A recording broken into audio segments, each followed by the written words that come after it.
Hey everyone, this is ROKSTEdi with ROKSTEDi, and today I wanted to go over our P226 model versus a competitor model that goes to the same height. We've had questions about this bipod because they both get in the wide stance. What's the difference? So we're going to show you those differences. Obviously, I'm biased, so this isn't like an unbiased review. I'm not going to name this bipod or call it by its name. This is my bipod. This is our P226, and I'm going to try to do this as factual as I can to be authentic and real with you guys and show you the differences. That way it's out there and you guys can see what the differences are. Okay, so first thing is you're going to notice that obviously our bipod's a little bit wider and their bipod is a little bit shorter in stowed length or leg lengths. After you look at the legs in the stow position, you will see that our bipod has a low profile design. That was intentional. That's geometry and us trying to build a low profile, stable platform for shooting off of. Both these bipods have currently Picatinny attachments to attach to the fore end of your rifle if you have a rail.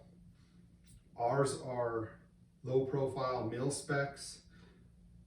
This one that comes on their bipod, it's not a clamp style like ours. Ours is adjustable to accommodate different sized rails. This is a slide-on attachment. They do offer an upgrade, an aftermarket clamp style with their bipods.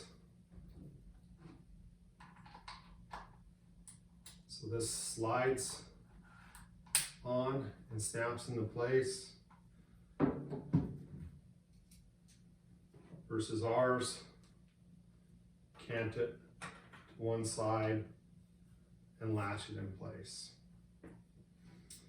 So the one thing I will say, disadvantage of this non-adjustable Picatinny attachment is it does not fit our rails, our quick pick or our 4-inch rail, and you can't take out any of the play or lash in your attachment.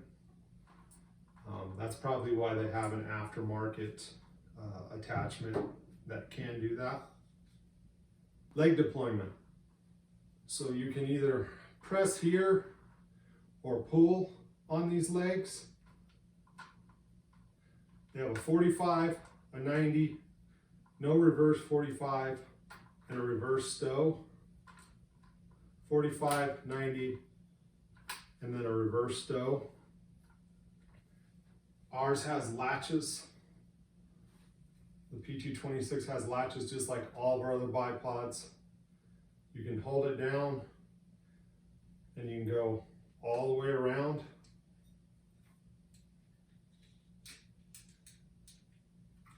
Or you can press it, get out of the first notch, and then it'll go to the next notch, which is the 45, 90, 90, reverse 45, reverse stow.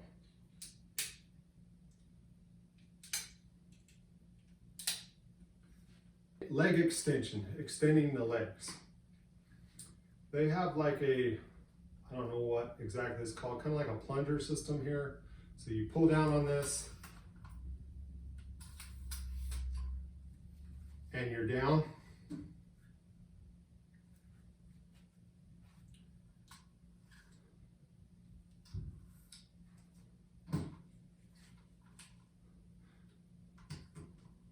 The only bad part is you do have to reach all the way down to the bottom.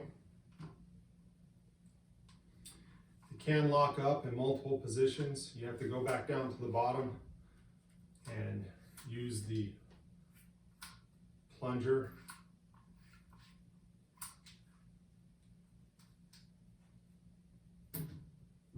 and that's how their legs extend. Our Gen 2 legs have the internal locking mechanism, it's quarter turn. Again, we have 2 leg sections, they have 3. To adjust ours, you can adjust anywhere on the tube, twist anywhere on that tube section to lower it.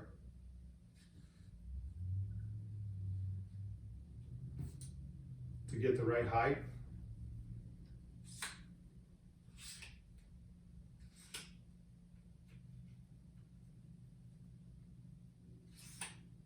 From a weight perspective, both of these bipods on their legs, as far as what they can hold, is extreme. As far as leg construction, theirs is aluminum, anodized aluminum tube. Ours are obviously carbon fiber. It's standard modulus carbon fiber. The weight to strength ratio on carbon fiber is well known. It's well superior than aluminum. Doesn't bend, it can break. It would take catastrophic failure for carbon fiber tube to break on these. I mean, you would have to absolutely demolish your rifle, your pack, whatever it is for the carbon fiber tube to actually break. Okay, now we're going to get into weight. This bipod with its current setup comes in at 19.6 ounces. If you add their adjustable pick attachment, aftermarket pick attachment, I think it's over 20. Our bipod comes in with this package right now with the rubber covers and the spike foot comes in at 17.2. Without the rubber covers, it's going to be at 16.8. So there is a 2 to 2.5 ounce difference in weight. Their bipod has rubber feet only. You can get this bipod with rubber feet, but it will make it 2¼ inches shorter, just like on all of our models. I prefer the spike foot with rubber covers. It just gives you the best of both worlds. So there is a weight difference. We offer 3 different feet options. They offer 1 foot option. Okay, so let's talk about cant, tilt, and pan. They have a kip lever as their tension lever. It's directly in the center of the bipod to adjust your cant. They have a lot of cant adjustability in this bipod. I believe it's 60 degree or so of cant adjustment. So there's a lot of cant adjustment, and I'll show you a little caveat to that as we move forward. They have no pan and they have no tilt function in this bipod. As you guys know, if you guys have been watching, following along and researched, looked at our products, we set our tension lever, which gives you the ability to adjust your cant, your tilt, and your pan up for a right or left-handed shooter. So for a right-hander, the tension lever is going to be on the left side. For a left-hander, it's going to be on the right side. And it's simply all about ergonomics, making it easy to function in those high stress situations when you're, trying to shoot that animal of a lifetime or got a coyote coming in, whatever it is. It just makes perfect sense. You're not completely square to the rifle. You want to be as square as possible, but your head's on this side of the rifle, therefore you can reach further. Makes it a lot nicer to adjust that versus not being able to see where you're at or reach here blind. So we have a tension lever. It's completely made in-house, designed in-house. It's a slight turn, counterclockwise to loosen, clockwise to tighten or lock it up. So we have roughly 45 degrees of cant built into all of our bipod models. Again, this is the P226, but the uppers are all the same. We have 30 degrees of tilt and 365 degrees of pan. The pan and tilt does lock out, so you never have to use it unless you want to use it. And that was a feature that was non-negotiable. For me, I like to get prone a lot on big game hunts, and I like to just adjust my cant if need be and not have to complicate the situation. But if you're in a seated or kneeling position, sometimes that animal is moving, and it's nice to have the ability to pan and to tilt for those moving animals. They relocate, and then you don't have to pick up your bipod. You simply shuffle your legs or shuffle your butt, and you're making those medium range shots. Okay, so this is kind of where both these bipods kind of have been talked about, or we've gotten questions on, is because they both get in a wider stance. To get this bipod in that stance, there's a pin right here, and you have to make sure that the legs are pressed down so it's not pinching that pin. And then you pull the pin out, and both legs slide, and it's got one position, and now you're in that wide stance. We'll have you note where the apex of these legs are versus the ROKSTEDi P226, but that's how you get in that wide position with this bipod. So like all of our bipods, the P226 here has individual adjusting legs to get into a wider stance, lower, higher, however you want to go. Again, it's all about ergonomics. A lot of R&D went into this. There's tabs underneath each leg, and you simply press the tab and you can adjust one leg at a time. You can adjust your cant. Now you can load the bipod forward, shoot in that position, lock it up if you want to with your tension lever. If you need to get a little bit lower, you can adjust the other leg. Now you're completely in that square position here. Adjust your cant. You need to get a little bit lower, you can adjust this leg. Same thing, load the bipod forward, and there you go. It can even go lower, although I don't see me ever like shooting an animal in this position. You're extremely low to the ground.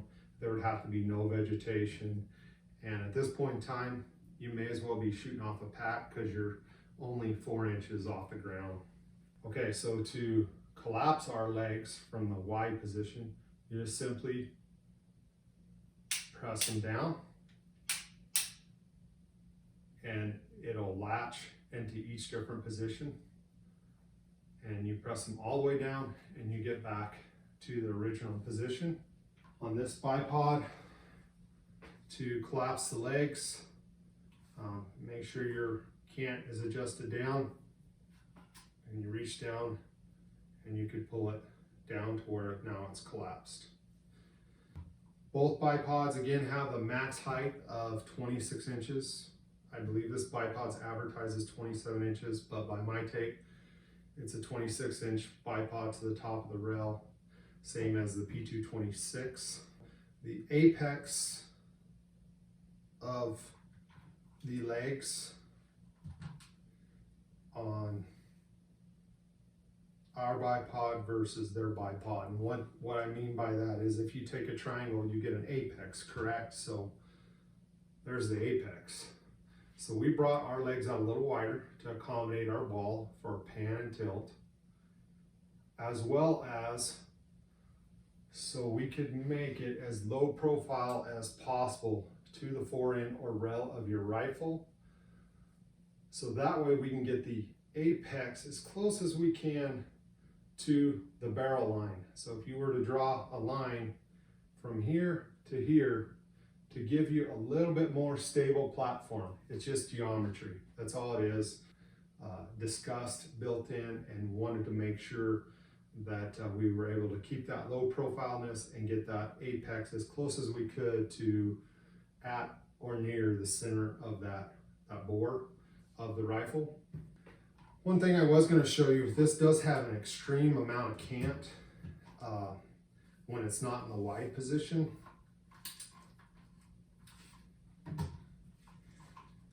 When you get it in the wide position, I did notice when using this bipod that you have a lot less cant adjustment. I don't know what it is, 10 or 15 degrees, but that is just the simple fact. When you get in the wide position, you don't have nearly the amount of cant. On our bipod, when you get in the wide position, depending on what setting, but if you get in the middle setting, middle height here, where it's completely squared, you're still going to have close to 45 degrees of cant, depending upon your rail and attachments. Again, as you can see in this position, their bipod's a little bit lower. You can pull the pin and get it even lower in that one single position. Our bipods, the P226, as well as all of our other bipods, you can walk them down into multiple different heights to get that perfect, comfortable body position. So hopefully that was a good overview of both of these bipods. The P226, along with all of our other bipods, there was a lot of R&D that went into these, a lot of thought process, a lot of stripping things to the ground from my side as well as my partner's side, as well as our beta testers, to just try to build a bipod for stability, versatility, and durability. These bipods do have things in common. The max height, 26 inches. The wide stance, this bipod gets into one wide stance. This bipod gets into multiple positions in a wide stance. They both can go to 45 degrees. They both have rear stow. They both have Picatinny attachments. But as you can see by watching this video, there's definitely differences. And we just wanted to point out those differences. We don't want to bash on anyone, and we didn't want to hype our product up. We just wanted to give you guys a good overview so you could see those differences. And now when I get an email with questions, we'll share this video and you can see the differences. So I appreciate your guys' time and thank you.